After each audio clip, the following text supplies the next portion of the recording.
بسم اللہ الرحمن الرحیم۔ آج 17 رمضان مبارک ہے۔ آج کا یہ مبارک دن ہمیں اس عظیم غزوہ کی یاد دلاتی ہے جو کہ غزوہ اسلام میں پہلی فتح کا سبب بنا۔ تو آج کا یہ دن پوری امت مسلمہ کو یہ پیغام دیتا ہے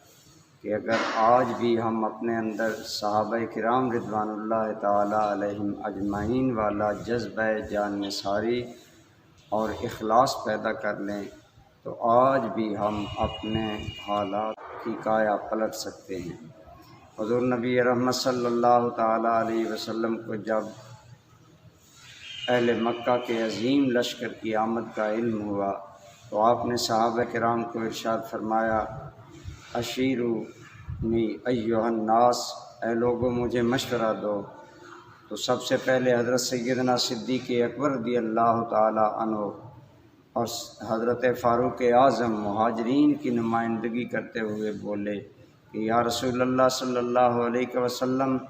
ہم نے روز اول سے ہی اسلام کے لیے ہر قربانی دی ہے اور آج بھی ہمارا وہی جذبہ سلامت ہے۔ لیکن حضور نبی رحمت صلی اللہ تعالی علیہ وسلم آپ کا رخ انور انصار کی طرف تھا۔ جب انصار نے محسوس کیا کہ حضور صلی اللہ تعالی علیہ وسلم ہماری رائے لینا چاہتے ہیں، تو آپ جانتے ہیں کہ انصار کے دو مشہور قبیلے تھے، اوس اور خزرج۔ تو خزرج کے سردار حضرت سعد رضی اللہ تعالی عنہ عرض کرنے لگے، یا رسول اللہ صلی اللہ علیہ وسلم، اگر آپ کا اشارہ ہماری طرف سے ہے تو ہم عرض کرتے ہیں کہ ہم نے آپ کی تصدیق کی اور جو تعلیمات آپ لے کر آئے ہم نے انہیں دل و جان سے مانا۔ اب یا رسول اللہ صلی اللہ علیہ وسلم، ہمیں اللہ کی قسم جس نے آپ کو حق کے ساتھ مبعوث کیا ہے، آپ جدھر نکلیں گے ہم آپ کے ساتھ ہوں گے، حتیٰ کہ اگر آپ ہمیں سمندر میں کود جانے کا حکم دیں گے تب بھی ہم اس کے لیے تیار ہیں۔ اور دوسرے قبیلے اوس کے سردار حضرت مقداد بن عمرو رضی اللہ تعالی عنہ اپنے جذبات کا اظہار یوں کرتے ہیں کہ یا رسول اللہ صلی اللہ علیہ وسلم، ہم قوم موسیٰ کی طرح نہیں جنہوں نے اپنے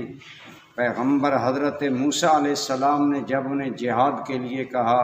تو وہ بولے کہ فَاذْهَبْ أَنْتَ وَرَبُّكَ فَقَاتِلَا، اپنے رب کو لے جاؤ اور دونوں خود جنگ کرو، اِنَّا ہَاہُنَا قَاعِدُونَ، ہم تو یہیں من و سلوہ کھانے کے لیے آرام سے بیٹھیں گے۔ یا رسول اللہ، ہم قوم موسیٰ نہیں بلکہ ہم آپ کے اشارہ ابرو پر اپنی جانیں قربان کرنے کے لیے ہر وقت تیار ہیں۔ جہاں رسول رحمت صلی اللہ علیہ وسلم کا پسینہ گرے گا وہاں ہمارا خون گرے گا۔ تو یہ تھے وہ جذبات مہاجرین اور انصار کے۔ تو صحابہ کرام کا یہی وہ جذبہ تھا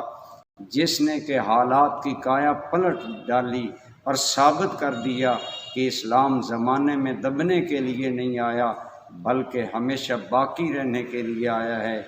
اسلام کی فطرت میں قدرت نے لچک دی ہے، اتنا ہی یہ ابھرے گا جتنا کہ دبا دو گے۔ برادران اسلام، آج کے حالات اگرچہ بظاہری طور پر زیادہ امید افزا نہیں اور پوری دنیا میں ہر جگہ پر مسلمانوں کو سازشوں کا شکار کر کے دن بدن تنزل اور ذلت کی طرف لایا جا رہا ہے، لیکن 17 رمضان المبارک کا دن یوم بدر امت مسلمہ کو پیغام دیتا ہے کہ اگر آج بھی وہ اپنے اندر اللہ رسول سے وفاداری، جان نثاری، اطاعت شعاری اور قلب و جان سے دین متین پر عمل کرنا اگر وہ اپنا شعار زندگی بنا لیں تو آج بھی اللہ کی مدد ملائکہ کی صورت میں اتر سکتی ہے اور اسلام کا غلبہ ہو سکتا ہے۔ اسی حقیقت کو اقبال نے کہا تھا، فضائے بدر پیدا کر فرشتے تیری نصرت کو اتر سکتے ہیں گردوں سے، قطار اندر قطار اب بھی۔ اللہ کریم کی بارگاہ میں رمضان المبارک کی ان پر نور گھڑیوں میں بندہ دست بدعا ہے کہ اللہ کریم ہمیں اصحاب بدر کے جذبہ جان نثاری اور جذبہ وفاداری کی خیرات عطا فرمائے، اور ہمارے اعمال اور نیتوں میں اللہ خلوص عطا فرمائے۔ وما علیہ الا البلاغ۔